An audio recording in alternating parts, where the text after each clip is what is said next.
Last class में हमने cost audit start किया था। चैप्टर नंबर 7.2 है हमारा। कॉस्ट ऑडिट क्या होती है और उसके ऑब्जेक्ट क्या है, ये हमने पढ़ लिए थे, राइट।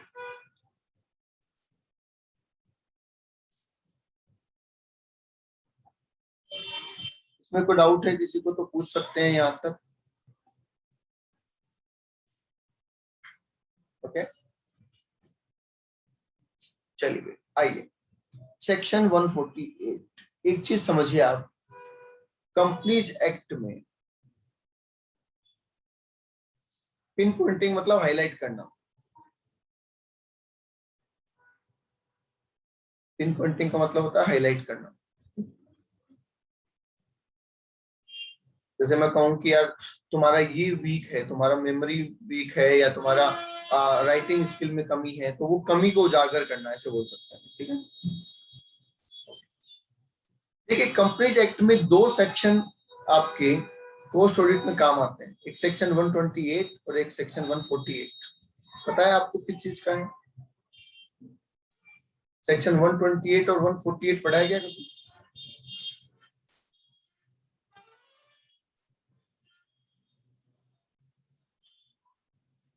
सेक्शन 128 क्या बोलता है?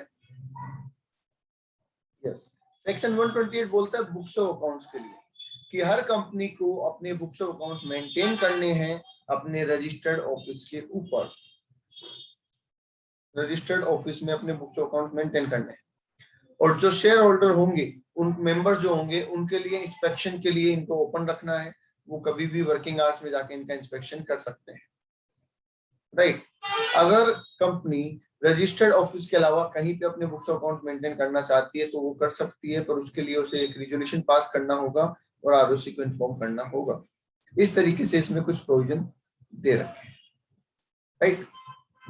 ओके, सेक्शन 148 है, ये कॉस्ट ऑडिट के साथ डील करता है। इसके अंदर आपको बताया गया है कि भैया कॉस्ट ऑडिट कौन करेगा? सीएमए करेगा, ठीक है। उसकी क्वालिफिकेशन कैसे होगी, उसके राइट्स क्या है, उसकी ड्यूटीज क्या है, ठीक है, किसको कॉस्ट रिकॉर्ड रखने हैं, ये सारी चीजें यहाँ पे मेंशन की गई है सेक्शन 148 में। हालांकि सेक्शन 148 खुद होशियार निकला। जैसे आपको कोई काम देते हैं घर वाले, तो क्या आप अपना काम अपने छोटे भाई को या किसी को चिपका देते हैं? बोलो, करते हैं कैसा? हाँ सर।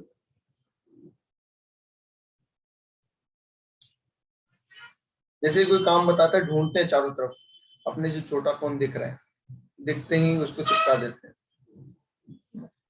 तो वैसे ही काम दिया गया 148 को। 148 ने CRA रूल्स, अभी पढ़ेंगे हम CRA रूल्स, उसको लगा दिया काम में, और अब उसके अंदर सारे प्रोविजन दिए गए हैं। ठीक है, तो पहले 148 की समझ लेते हैं कि ये हमसे क्या चाहता है और ये हमें क्या क्या बातें बताता है। तो हमें कहा गया कि सर सेंट्रल गवर्नमेंट जो है वो ऑर्डर पास करके उन कंपनियों को नोटिफाई कर सकती है जिन्हें कॉस्ट रिकॉर्ड्स रखने हैं। ठीक है, कॉस्ट रिकॉर्ड सबको थोड़ी रखने हैं, किसको रखने किसको नहीं रखने ये बताने का पावर किसके पास है? सेंट्रल गवर्नमेंट के पास है, और ये हमें 148 सेक्शन बोल रहा है। बोलो आगे बात समझो। अब दूसरा क्या कह रहा है? If central government is the opinion that it is necessary to do so, it may by order direct that audit of cost records of class of company who are covered under subsection 1, ठीक है, and have net worth of such amount as may be prescribed or turnover। अब देखो ये इतना ज्यादा लो की language में लिखा हुआ है कि आप इसको लो की लैंग्वेज में पढ़ेंगे तो आपको टिपिकल लग सकता है। आप इसको सीधा सिंपल वर्ड में बता रहा हूं आपको। Who is liable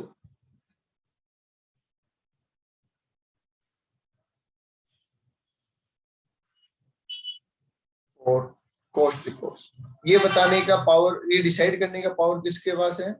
central government के पास। Who is liable to cost audit, ये भी किसके पास है? सेंट्रल गवर्नमेंट के पास। इतनी बातें कह रहे हैं, बस ये दोनों पॉइंट इतनी ही बात कह रहे हैं किसको रिकॉर्ड रखने हैं, सेंट्रल गवर्नमेंट बताएगी। किसको ऑडिट करवानी है, सेंट्रल गवर्नमेंट बताएगी। बस ये दोनों पॉइंट में इतनी ही बात है। बोलो आगे बात समझ में।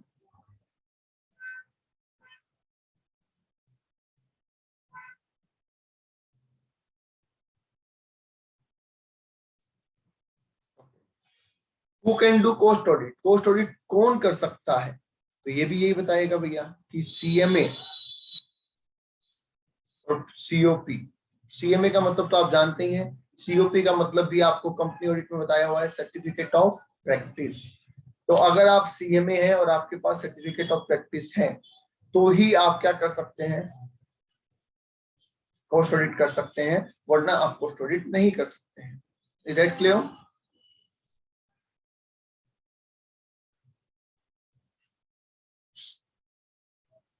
हाँ जी सर। अब सर कॉस्ट ऑडिटर को अपॉइंट कौन करेगा, वहां तो हमने पढ़ा था कि पहले फर्स्ट ऑडिटर को बोर्ड ऑफ डायरेक्टर करते हैं, उसके बाद में शेयर होल्डर करते हैं सब्सिक्वेंट ऑडिटर को, पर यहाँ कौन करेगा, तो यहाँ पे हमेशा पावर किसको दे रखा है, BOD को दे रखा है, बोर्ड ऑफ डायरेक्टर को ही दे रखा है।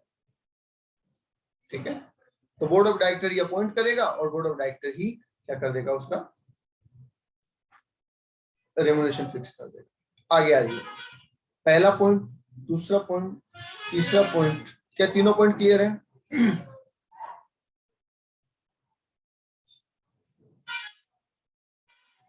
आगे आइए, एलिजिबिलिटी क्राइटेरिया। एलिजिबिलिटी क्राइटेरिया का मतलब क्या है, अब देखो इन्होंने कितना आसान, मैंने कहा ना बर्डन डाल दिया दूसरे पे, है ना। इनको बोला गया कि ऑडिटर की क्वालिफिकेशन डिसाइड करो, इन्होंने कहा भैया जो कंपनी ऑडिटर की है वो इनकी है, चलो बात खत्म। Same as company auditor, same as company auditor, तो जो आपने वहां पढ़ा ना, रिश्तेदार नहीं होना चाहिए, ये नहीं होना चाहिए, वो नहीं होना चाहिए, वो सब यहाँ पे एप्लीकेबल हो जाएगा। समझ गए?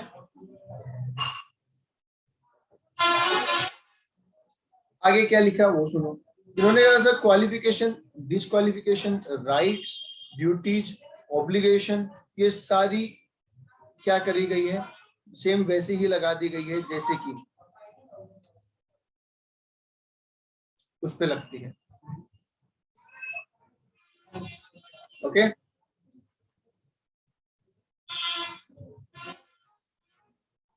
तो कंपनी ऑडिटर पे लगती है सेम वही क्वालिफिकेशन डिसक्वालिफिकेशन यहाँ पे लगा दी गई है।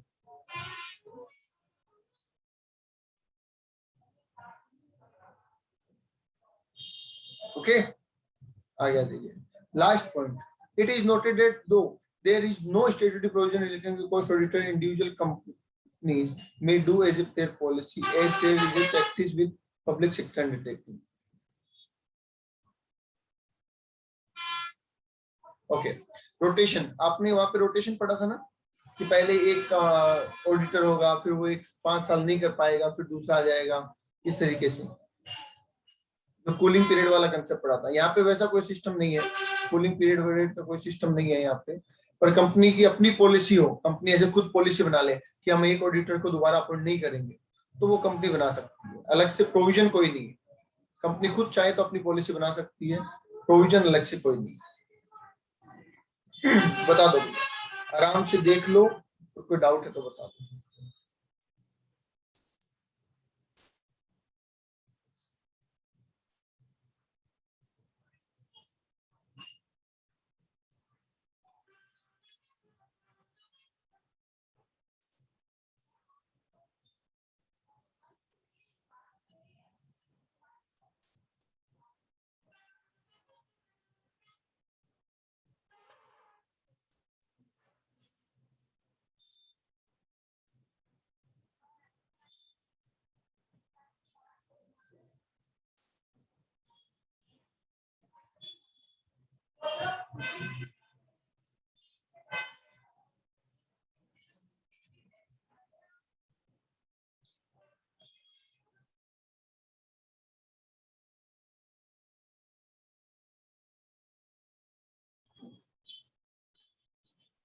सेकंड पॉइंट बताया ना कि सेंट्रल गवर्नमेंट डिसाइड कर सकती है कि ऑडिट करवाने के लिए क्राइटेरिया क्या होगा, किसको ऑडिट करवानी है, किसको ऑडिट नहीं करवानी है।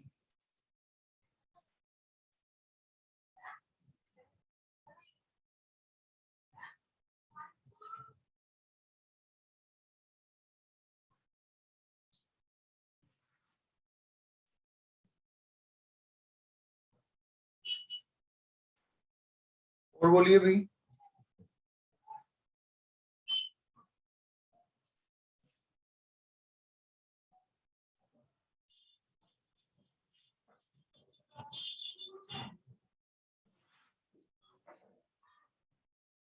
चलिए आगे चले।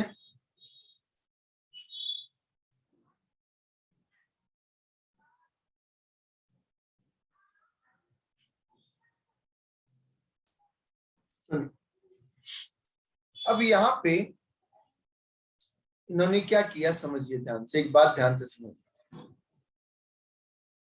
फाइनेंशियल ऑडिट जो होती है, तो फाइनेंशियल ऑडिट पूरी कंपनी पे लगती है, राइट। फाइनेंशियल ऑडिट तो पूरी कंपनी के अकाउंट्स की होती है ना, ऐसे सिलेक्टेड थोड़ी होती है, वो तो पूरी कंपनी के अकाउंट्स पे होती है, एक साथ मिलकर होती है कंप्लीट। पर कॉस्ट ऑडिट में ऐसा नहीं है। कॉस्ट ऑडिट प्रोडक्ट वाइज होती है। कैसे होती है? प्रोडक्ट वाइज होती है। मतलब सर, मतलब सुनिए, आप 3 प्रोडक्ट बनाते हैं ए बी सी, जरूरी नहीं है तीनों प्रोडक्ट की ऑडिट होगी। एज पर जो आगे हम रूल पढ़ेंगे, हो सकता है सिर्फ ए प्रोडक्ट की ऑडिट हो, बी और सी की ना हो सकता है सिर्फ बी की हो, ए और सी की ना हो, ऐसे हो सकता है, प्रोडक्ट वाइज ऑडिट हो सकती है। अब अगर ए ही प्रोडक्ट की ऑडिट है, तो जाहिर सी बात है मैं ए प्रोडक्ट से रिलेटेड डॉक्यूमेंट ही चेक करूंगा।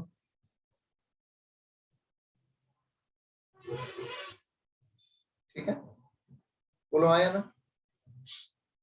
भाई। जब प्रोडक्ट से रिलेटेड ऑडिट होती है, तो मैं प्रोडक्ट वाइज डेटा रखूंगा और उसी प्रोडक्ट के डेटा चेक करूंगा जिसके लिए ऑडिट के लिए लायबिलिटी। ओके। अब सर ये प्रोडक्ट अलग अलग कैसे हैं, हमें कैसे पता चलेगा? हमें कैसे पता चलेगा कि कौन सा प्रोडक्ट ऑडिटेबल है, कौन सा नहीं है क्या नहीं है? सर ये तो बहुत कॉम्प्लिकेटेड काम हो जाएगा। नहीं, बहुत आसान है, सुनिए ध्यान से। तो इसलिए इन प्रोडक्ट वाइज को समझने के लिए गवर्नमेंट ने क्या किया, जितने भी काम हमारी कंट्री में होते हैं उनको 3 कैटेगरी में बांटा, 3 टेबल बनाई हो।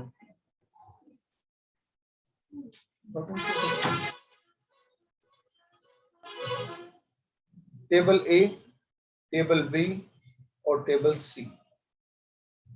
टेबल ए, टेबल बी और टेबल सी, 3 कैटेगरी की 3 टेबल बना दी। ठीक है, इनको नाम दिया रेगुलेटेड सेक्टर। क्या नाम दिया? रेगुलेटेड सेक्टर, जिनको गवर्नमेंट रेगुलेट करती है, ऐसे आप बोल सकते हैं। दूसरा नॉन रेगुलेटेड सेक्टर, और तीसरा अदर सेक्टर। ओके, तो आपको इसमें रेगुलेटेड सेक्टर में 6 इंडस्ट्री स्पेसिफाई करके दी, जबकि नॉन रेगुलेटेड के अंदर 33 इंडस्ट्री स्पेसिफाइड की है, और रिमेनिंग जितनी भी है वो सारी यहाँ है।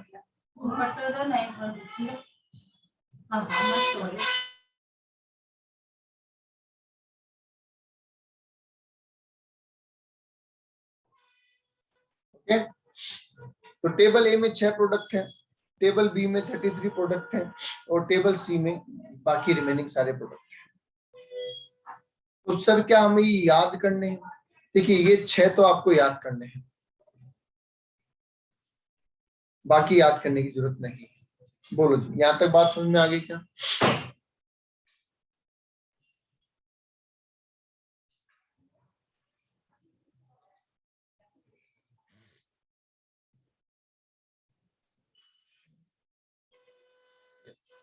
तो ये आपको प्रोडक्ट समझने हैं कि 3 टेबल बनाई है, दोबारा बोल देता हूं मैं, 3 टेबल बनाई गई है। टेबल ए में रेगुलेटेड सेक्टर लिखे गए हैं, जिनको गवर्नमेंट रेगुलेट कर दिया। अभी आप जब प्रोडक्ट का नाम पढ़ोगे ना तो आपको समझ में आ जाएगा। टेबल बी में 33 सेक्टर्स हैं, और टेबल जिनको नॉन रेगुलेटेड बोलते हैं, और टेबल सी में बचे हुए सारे सेक्टर्स हैं, राइट। आप समझिए ध्यान से, स्पेसिफाई है ना 6 प्रोडक्ट उनकी, और नहीं नहीं नहीं, ऐसा अभी किसने कहा? अभी अभी ऐसा कुछ नहीं कहा हमने कि 6 प्रोडक्ट की ही ऑडिट करनी है। अभी मैंने ये कहा है कि 6 प्रोडक्ट रेगुलेटेड में आते हैं, 33 प्रोडक्ट नॉन रेगुलेटेड में आते हैं और बाकी सारे प्रोडक्ट रिमेनिंग में आते हैं। किसकी ऑडिट होनी है, किसकी नहीं होनी, ये अभी हम आगे बात करेंगे। ओके, तो सबसे पहले तो हम ये जानते हैं ये 6 प्रोडक्ट क्या है, क्योंकि इनका नाम आपको याद रखना है। एमसीक्यू में सीधा सीधा पूछ लेते हैं कि रेगुलेटेड प्रोडक्ट कौन सा है, नॉन रेगुलेटेड कौन सा है। अब नॉन रेगुलेटेड हमें याद करने की जरूरत नहीं है, अगर रेगुलेटेड कर लेंगे तो नॉन रेगुलेटेड अपने आप आपको समझ में आ जाएगा। ठीक है। तो एक सीरियल आता है टीवी में, तारक मेहता का उल्टा चश्मा, देखा है?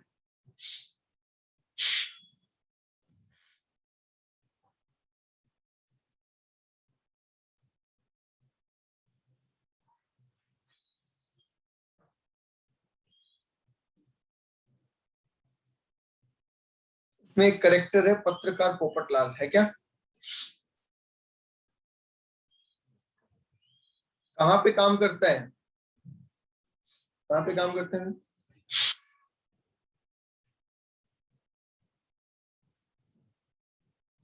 हाँ, वन एक्सप्रेस। हाँ देखो, ये सब याद रहते हैं ना, खुद के गली मोहल्ले का याद रहे ना रहे, टीवी वालों का उसका नाम क्या है, उसकी वाइफ का नाम क्या है, उसका क्या काम करता है, सब पता है।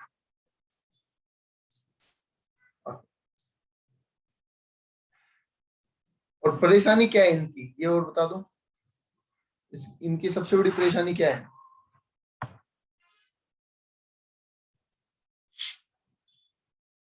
अच्छा, कमा रहे हैं सर।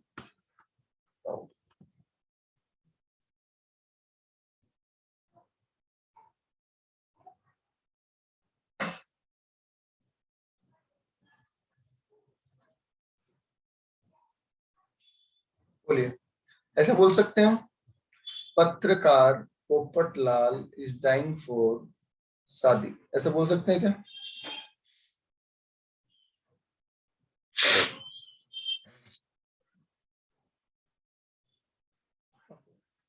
तो सुनिए, P and P, petroleum product, ठीक है, पेट्रोलियम प्रोडक्ट होगा। टी का मतलब टेलीकम्युनिकेशन, ई का मतलब इलेक्ट्रिसिटी, ठीक है, petroleum, telecom, electricity, drugs and pharmaceutical, fertiliser, sugar and industrial alcohol. बताइए, क्या ये सारे रेगुलेट करती है क्या गवर्नमेंट? क्या पेट्रोलियम को रेगुलेट करती है?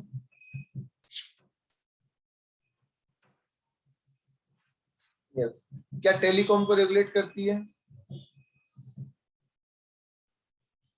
इलेक्ट्रिसिटी को? यस। ड्रग्स को? ड्रग्स मतलब दवाइयां, drugs and pharmaceuticals, drugs and pharma को? यस। फर्टिलाइजर को? Yes. Sugar and industrial alcohol करती है क्या? यस। तो ये 6 रेगुलेटेड सेक्टर हमारा, ये पहला है, ये एक ही है ना, ये दूसरा है, ये तीसरा है, ये चौथा है, ये पांचवा और ये छठा। ये 6 प्रोडक्ट हमारे रेगुलेटेड सेक्टर में आएंगे।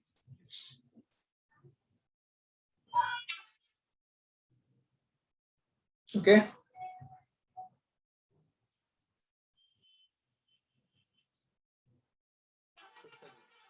देखिए यहाँ पे देखते हैं अपन, ये आपको टेबल बना के दी है मैंने, ध्यान से देखिएगा। Table A, regulated sector, petroleum, telecommunication, electricity, drugs and pharma, fertiliser, sugar and industrial alcohol. Check कर लीजिए, क्या याद हो जाएंगे ये 6 सेक्टर?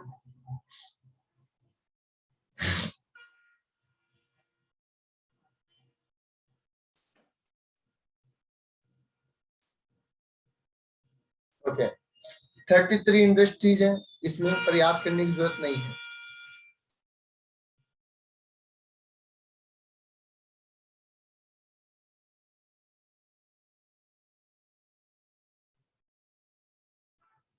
ओके, 33 इंडस्ट्रीज हैं, याद करने की जरूरत नहीं है, और बाकी जो इन दोनों में कवर नहीं है वो यहाँ कवर हो जाएगा। Is that clear?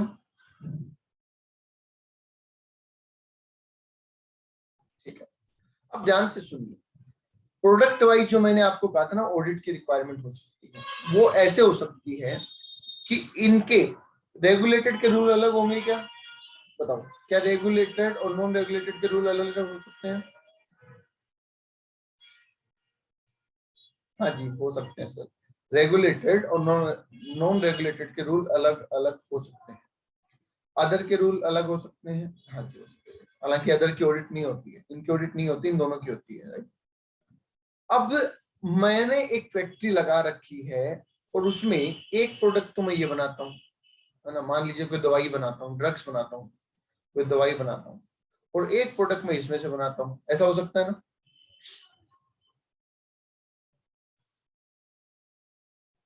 बोलिए, हो सकता है ऐसा? यस। अब मैं जो प्रोडक्ट इसका बनाता हूँ उस पे इसके रूल लगेंगे, और जो प्रोडक्ट इस नेचर का बनाता हूँ उस पे इसके रूल लगेंगे, राइट। हाँ, अब अगर मेरे इस प्रोडक्ट के क्राइटेरिया पूरे हो जाते हैं रेगुलेटेड वाले, तो क्या मुझे रेगुलेटेड की ऑडिट करवानी है? हाँ, और अगर नॉन रेगुलेटेड के पूरे हो जाते हैं तो नॉन रेगुलेटेड की ऑडिट करानी है। हाँ, एक के हो जाते हैं और एक के नहीं होते, तो जाहिर सी बात है मैं तो एक प्रोडक्ट की कराऊंगा ना। मान लीजिए इसके क्राइटेरिया पूरे हो गए तो मुझे इसकी ऑडिट तो करवानी पड़ेगी, पर इसके क्राइटेरिया पूरे नहीं हो रहे तो मैं इसकी ऑडिट के लिए लायबल नहीं हूं। समझ गए? तो इसलिए मैंने कहा प्रोडक्ट वाइज ऑडिट करवानी पड़ती है यहाँ पे। क्लियर है ये पॉइंट?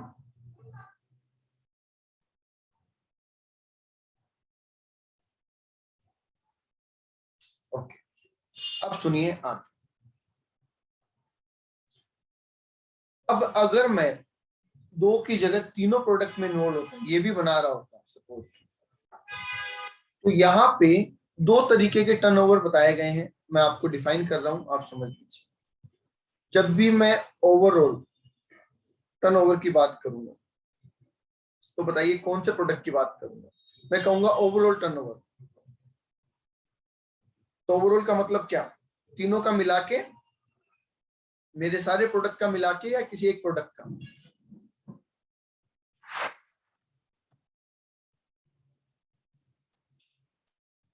बोलो, जब मैं बोलूंगा ओवरऑल टर्नओवर, इसका मतलब क्या? मेरे सारे प्रोडक्ट मिला के, तीनों सेक्टर के, रेगुलेटेड, नॉन रेगुलेटेड और अदर, तीनों मिला के बोल रहा हूँ क्या?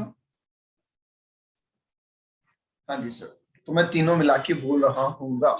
तो इसका मतलब जब जब मैं ओवरऑल टर्नओवर की बात करूं, आप क्या समझेंगे कि मैं ए प्लस बी प्लस सी की बात कर रहा हूँ, राइट।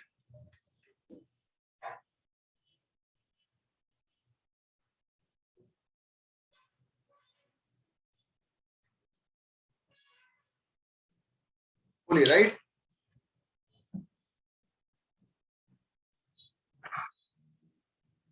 ओके, और जब मैं कहूंगा इंडिविजुअल टर्नओवर, इंडिविजुअल टर्नओवर, तो उसका मतलब यहाँ पे क्या होगा समझ लेना। ए प्लस बी की बात कर रहा हूँ, किसकी बात कर रहा हूँ? ए प्लस बी की बात कर रहा हूँ।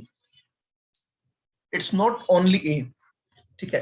इंडिविजुअल वर्ड सुन के आपके मन में आ रहा होगा sir only A only B, नहीं। इंडिविजुअल वर्ड जब भी मैं काम में लूंगा यहाँ पे, तो मैं ए प्लस बी की बात कर रहा हूँ। क्लियर है?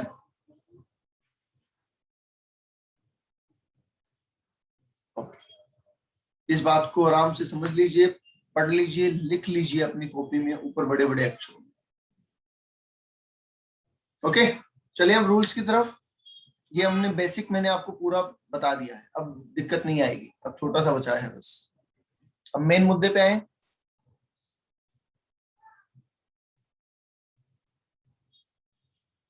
चलिए सुनिए भाई।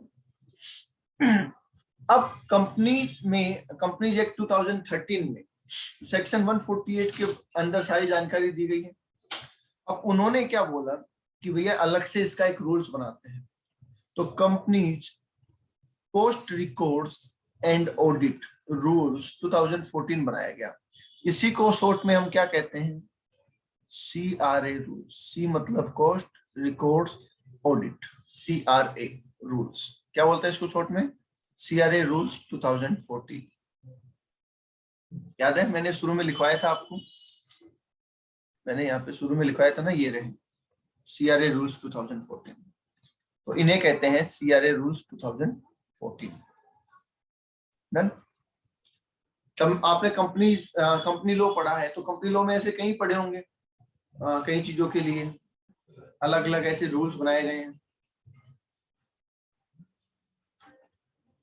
राइट। तो जब किसी चीज के साथ डील करना होता है, जब किसी चीज के साथ डील करना होता है लंबे प्रोस्पेक्टस के अंदर, तो उसके लिए अलग से रूल बना दिया जाता है कि भैया इसको किसी एक सेक्शन में मत डालो, इसके लिए अलग से रूल बना दो, ताकि फ्यूचर में भी जब हमें एक्सपांड करना होगा तो उसमें चेंज कर देंगे, बार बार में कंपनीज एक्ट में चेंज करने की जरूरत नहीं पड़ेगी, समझ गए। तो इसलिए इसके रूल बनाए गए। अब इसके अंदर कितने रूल है, तो ज्यादा रूल नहीं है इसके अंदर, सिर्फ 6 रूल है। कितने रूल है, सिर्फ 6 रूल है इसके अंदर। वो 6 रूल आपको याद कर लेने हैं, काम हो जाएगा, समझ गए। सिर्फ 6 रूल है और 6 रूल याद करते ही आपका काम हो जाएगा। रूल नंबर 1, ध्यान से सुनते जाना। रूल नंबर 1, किसी भी एक्ट का, whether it is companies act, income tax act, contract act, sale of goods act, negotiable act, कोई भी एक्ट, किसी भी एक्ट का सेक्शन 1 और किसी भी रूल का रूल 1 एक ही बात करता है, और वो होता है टाइटल, कमेंसमेंट, एप्लीकेबिलिटी, स्कोप, कि भैया ये सेक्शन कब आया, इस पे लागू है, कब से लागू है, एक्सेट्रा। बोलिए हाँ या ना, चेक कर लो एक बार, आपको जितने भी एक्ट के सेक्शन याद है उसमें चेक कर लो, क्या सेक्शन 1 हमेशा यही बात करेगा, हाँ यही बात करेगा। भाई आप किसी से मिलते हो तो सबसे पहली बात क्या होती है, हाय हेलो, नाम, नाम क्या है, वही यही होता है क्या, इंट्रोडक्शन ही होता है क्या, हाँ तो बस ये भी तो इंट्रोडक्शन ही करेंगे। तो रूल 1 में तो ये बताया गया है कि टाइटल कमेंसमेंट, कि भैया इसका नाम CRA रूल्स है, ये इसमें लिखा हुआ है, इसका नाम ये CRA company cost records and audit rules है, और ये 30 जून 2014 से अप्लीकेबल है। ये 2 चीजें यहाँ पे लिखी गई है, बस रूल नंबर 1 का इतना ही काम है कि my name is company cost records and audit rules 2014 and I am applicable from 30 June 2014, right. ये हमारा रूल 1 हो जाता है। रूल 2 में आइए। रूल 2 करता है डेफिनेशन की बात, जैसे कंपनीज एक्ट में भी आपने पढ़ा होगा, तो रूल 2 डेफिनेशन की बात करता है, यहाँ पे भी रूल 2 डेफिनेशन की बात ही करेगा, ओके। तो रूल 2 क्या कहता है कि हम कुछ वर्ड को आपको पहले ही बता देते हैं, बाद में जब भी वो वर्ड आएंगे तो आप समझ जाना हम किसकी बात कर रहे हैं, ठीक है। जैसे मैं आपको अगर बार बार में कहूं कि मॉड्यूल में लिखा है, तो आप क्या समझेंगे, कौन से मॉड्यूल में लिखा है, क्या CMA इंस्टीट्यूट के मॉड्यूल में लिखा है। जब हम कहते हैं ना मॉड्यूल में लिखा है, तो ऐसे ही तो अपने आप ही तो समझते हो आप कि हाँ भाई CMA इंस्टीट्यूट के मॉड्यूल में लिखा है। अब मैं कहता हूँ एक्ट में लिखा है, अगर मैं यहाँ पे कहूंगा एक्ट में लिखा है, तो कौन सा एक्ट समझोगे आप। अगर मैं आपको ऐसा कहता हूँ एक्ट में लिखा हुआ है, तो आप कौन सा एक्ट समझोगे।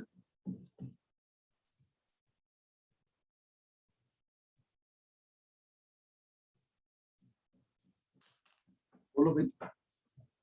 अगर मैं अभी ये कॉस्ट ऑडिट पढ़ाते टाइम पे आपसे पूछूं कि एक्ट में बोलूं, ऐसे कि एक्ट में ऐसा लिखा हुआ है, तो आप कौन सा एक्ट समझेंगे, कंपनीज एक्ट, बस, और क्या। तो इन्होंने डिफाइन किया भैया एक्ट का मतलब ये होगा। कॉस्ट अकाउंटेंट प्रैक्टिस का मतलब क्या होगा सर, कि CMA जिसके पास COP हो। जब भी हम कहें ना कॉस्ट अकाउंटेंट इन प्रैक्टिस, आप समझ जाना हम CMA की बात कर रहे हैं, और उस CMA की बात कर रहे हैं जिसके पास COP है, राइट। कॉस्ट ऑडिटर जो कॉस्ट ऑडिट कर रहा है उसको बोल रहे हैं कॉस्ट ऑडिट रिपोर्ट, जो कॉस्ट ऑडिटर अपनी रिपोर्ट बना के सबमिट करेगा उसे हम कॉस्ट ऑडिट रिपोर्ट के नाम से बोलेंगे। कॉस्ट रिकॉर्ड्स का मतलब जिसमें कॉस्ट से रिलेटेड, उसके प्रोडक्शन से, उसके रॉ मटेरियल से, उसके कन्वर्जन कॉस्ट से, उन सब से रिलेटेड सारे रिकॉर्ड हो, उनको हम कॉस्ट रिकॉर्ड्स कहते हैं, ओके। फॉर्म का मतलब इसमें 4 फॉर्म काम आएंगे, CRA 1, CRA2, CRA3 and CRA4। ये आई थिंक आपके कोस्ट में भी कहीं ना कहीं काम आते हैं। आते हैं क्या? कोस्टिंग में भी काम आते हैं क्या कहीं पे? चलिए, तो ये फॉर्म की बात होगी। अच्छा, इंस्टीट्यूट, जब भी हम यहाँ पे कहेंगे कि इंस्टीट्यूट ने कहा है, तो कौन से इंस्टीट्यूट की बात कर रहे होंगे हम?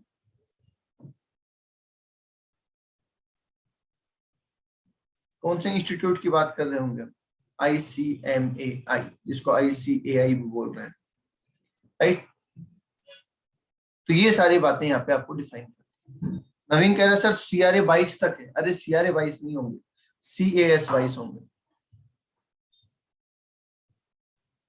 CRA अलग है, CAS अलग है। CS होंगे तुम्हारे कॉस्ट अकाउंटिंग स्टैंडर्ड्स।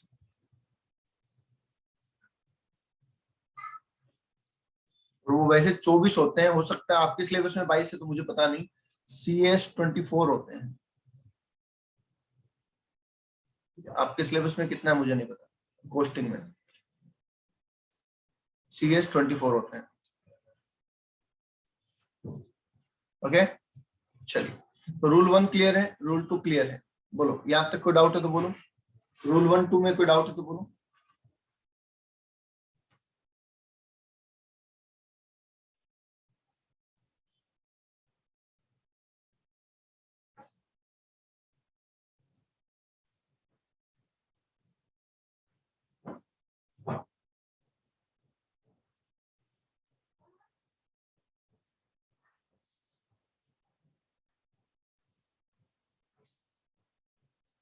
ओके, अभी हम 9:40 तक की क्लास लेंगे। आज वाली क्लास 9:40 तक की रहेगी, राइट? कल से 9 to 10 रहेंगे, और उसके लिए मैं आपको एक अलग जूम आईडी भेजूंगा, ठीक है? ओके, चलिए, रूल 3 आज का लास्ट रूल पढ़ लीजिए। रूल 3 है एप्लीकेबिलिटी ऑफ कॉस्ट रिकॉर्ड्स। किसको कॉस्ट रिकॉर्ड्स रखने हैं और किसको कॉस्ट रिकॉर्ड्स नहीं रखने हैं, ये समझ लीजिए। मेंटेनेंस ऑफ कॉस्ट रिकॉर्ड के लिए बोला गया कि आप डोमेस्टिक कंपनी हो या फॉरेन कंपनी हो, आप इंगेज होने चाहिए प्रोडक्शन में। मुझे एक बात बताइए, अगर मेरी एक कंपनी और हम ट्रेडिंग करते हैं, तो क्या मुझ पे कॉस्ट रिकॉर्ड एप्लीकेबल है? कल बात की थी हमने इसकी। अगर मैं एक ट्रेडिंग कंपनी हूं तो मुझ पे कॉस्ट रिकॉर्ड्स एप्लीकेबल है क्या? नहीं, मेरा तो कोस्टिंग का काम ही नहीं है। मेरे पे कॉस्ट रिकॉर्ड्स कहाँ से आएंगे? कोस्टिंग का काम ही तब होगा जब हम इंगेज होंगे प्रोडक्शन ऑफ गुड्स और सर्विसेज में। बताइए, प्रोडक्शन ऑफ गुड्स और प्रोवाइडिंग ऑफ सर्विस में अगर हम होंगे तो ही हमारा कोस्टिंग का काम होगा, अदरवाइज कोस्टिंग का काम ही नहीं होगा। ऐसा कहें तो ठीक है? हाँ, तो इसलिए पहले ही डिफाइन कर दिया कि भैया कॉस्ट रिकॉर्ड उन्हीं के लिए है जो कंपनी या फॉरेन कंपनी या डोमेस्टिक कंपनी है जो इंगेज है प्रोडक्शन ऑफ गुड्स और प्रोवाइडिंग ऑफ सर्विसेज के अंदर, राइट?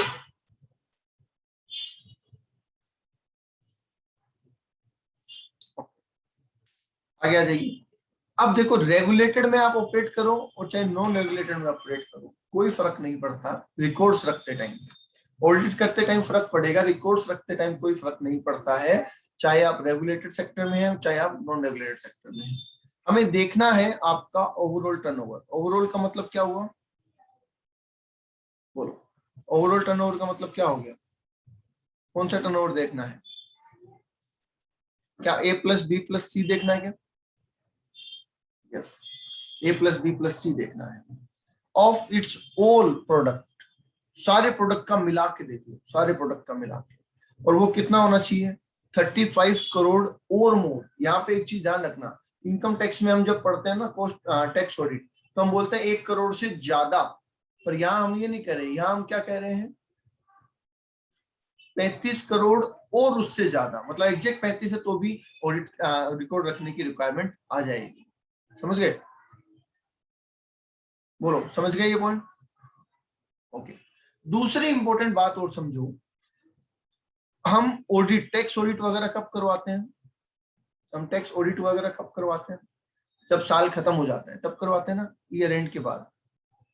तो हम करंट ईयर का टर्नओवर देखते हैं कि इस साल में कितना टर्नओवर हुआ, उसके हिसाब से टैक्स ऑडिट होगी या नहीं होगी। बोलो हाँ या ना।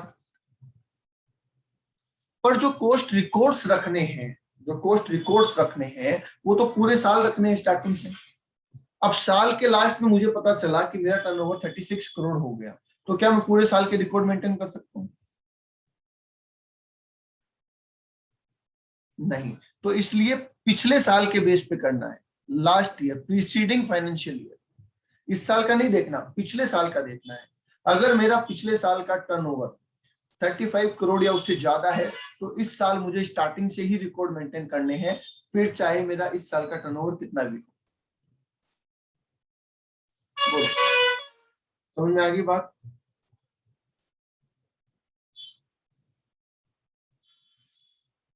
जैसे